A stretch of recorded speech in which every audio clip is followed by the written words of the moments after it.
Took 4 years, but some local families finally have a sense of justice. 2 men will likely spend the rest of their lives in prison for killing 3 people. Aria Janelle watched as these family members came face to face with their children's killers.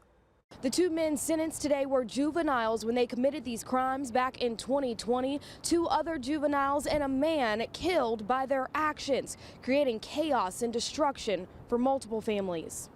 It makes no sense for anybody to disregard someone's life like that. A mother outraged after she comes face to face with one of the men who was there when her 15-year-old son, Anthony Hughes, was killed. The senseless crime happened back on December 9th of 2020. He went to the Boys and Girls Club to stop the violence meeting and to come out to get shot. Jihada Aaron and Brian Cox Jr. convicted in the 15-year-old's death. They were 17 and 16 at the time and a part of a group they called Backstreet.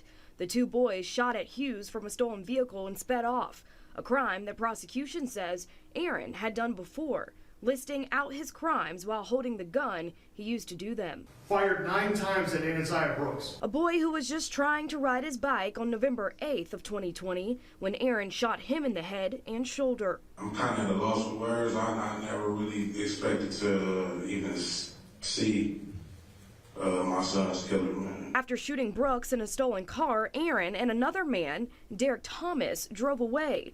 Brooks died 4 days later. Thomas was sentenced to 18 to 23 years in prison for that crime. Never meant for this to happen.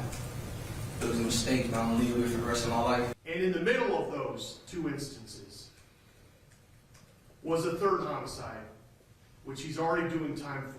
Aaron involved in 3 people's deaths, all in a matter of weeks, showing very little remorse for the crimes he was convicted of. I'm no monster or no menace to society. I am a regular human being. As we go through life, make wrong and right decisions. And now he'll spend at least the next 45 years in prison for those decisions. As I mentioned, Brian Cox Jr. was also a part of these crimes. He was not sentenced today. He'll learn his fate next month. Here in Cleveland, I'm Aria Janelle, 19 News.